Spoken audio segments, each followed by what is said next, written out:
Depuis dimanche, le PSG explose de tous les côtés. Entre le voyage de Lionel Messi en Arabie Saoudite sans l'accord de la direction, le titre de Ligue 1 complètement relancé et l'opération coup de poing du collectif Ultra Paris devant le siège du PSG ce mercredi soir, on vous résume tout ça dans le journal Made in Foot.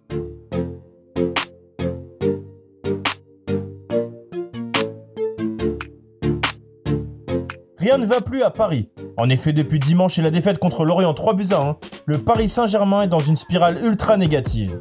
Le titre en Ligue 1 est relancé puisque l'OM n'est plus qu'à 5 points à 5 journées de la fin, les supporters en ont ras-le-bol et Lionel Messi en a profité pour n'en faire qu'à sa tête. L'Argentin a séché l'entraînement de lundi pour partir en Arabie Saoudite afin de répondre aux exigences des sponsors. À défaut de respecter le PSG, la Pulga préférait respecter ses engagements commerciaux avec les Saoudiens qui lui rapportent des dizaines de millions d'euros par an en tant qu'ambassadeur. Très vite, l'affaire a pris des proportions énormes et le PSG a décidé de réagir assez vite en annonçant une suspension pour l'attaquant argentin de 35 ans. Écarté de l'équipe professionnelle pour les matchs et les entraînements pendant 2 semaines, avec une retenue sur salaire, Messi n'a pas semblé être atteint par cette sanction, à l'image des clichés publiés par le ministre du Tourisme saoudien. Mais pire que ça, selon la presse espagnole, Lionel Messi va profiter de ces 2 semaines de repos forcé pour aller se reposer à Barcelone, histoire de provoquer encore une fois les dirigeants parisiens. Pour les observateurs, cette sanction est un premier pas vers le retour d'une institution un peu plus forte, mais elle doit surtout faire peur aux joueurs, pour éviter de nouveaux écarts de ce genre. Pour Jérôme Roten, Lionel Messi ne rejouera plus sous les couleurs du PSG et pourrait même être licencié à l'issue de cette procédure disciplinaire. Dans ce contexte un peu fou, le collectif Ultra Paris a donné rendez-vous à tous les supporters parisiens agacés par la situation actuelle devant le siège du PSG à Boulogne-Billancourt ce mercredi soir.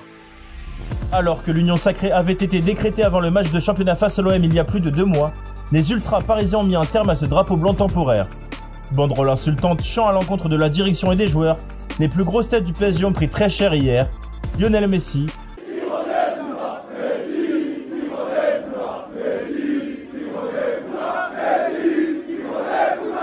Marco Verratti,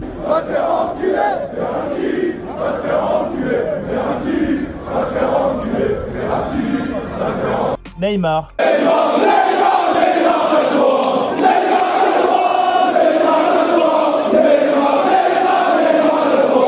ou même Nasser El Khelaifi.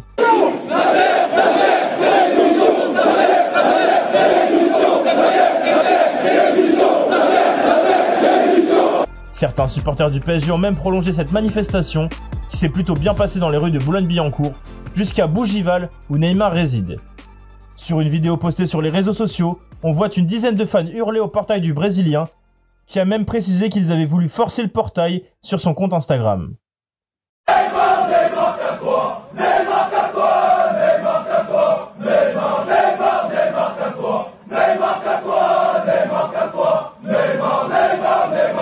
Dans la nuit, le Ney a décidé de provoquer les fans en likant plusieurs images de lui au Barça et en postant une story philosophique. Ne laissez pas les gens vous mettre dans leur tempête, mettez-les dans votre paix. Sur les coups de minuit, le PSG est également sorti du silence pour condamner les insultes des supporters. Le Paris Saint-Germain condamne avec la plus grande fermeté les agissements intolérables et insultants d'un petit groupe d'individus qui ont eu lieu ce mercredi. Quels que soient les différends, rien ne peut justifier de tels actes. Le club apporte tout son soutien à ses joueurs, à son encadrement et à toutes les personnes concernées par ces comportements honteux.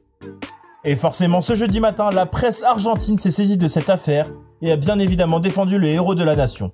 En effet, pour les Argentins, le traitement infligé à Lionel Messi est tout simplement honteux. Le PSG ne sera jamais aussi grand que Lionel Messi, lâche un journaliste du TIC Sport dans un édito au vitriol. Selon lui, le champion du monde 2022 n'a jamais digéré les sifflets du Parc des Princes contre lui la saison dernière, dans les matchs qui ont suivi l'élimination face au Real Madrid en 8e de finale de la Ligue des Champions. Ce même journaliste se montre ensuite beaucoup plus virulent à l'encontre des ultras parisiens et des ultras en général dans le monde du foot. Ce à quoi ces supporters égocentriques et violents ne s'attendaient pas, tous les ultras se valent dans tous les clubs du monde, c'était que notre capitaine fasse preuve de courage pour ne jamais aller leur offrir la moindre marque d'affection après une telle offense. Passer 10 mois s'entraîner à concourir pour être un champion et être offensé de cette manière par un groupe d'idiots n'apparaît pas dans le livre des choses permises pour les ultras, et Messi a les couilles qui manquent à la majorité. Toujours selon ce journaliste, le PSG fait preuve de lâcheté dans le traitement de l'affaire Messi. Il avance même que la programmation de l'entraînement le lundi matin est limite un coup monté pour accabler Messi et pouvoir s'en séparer.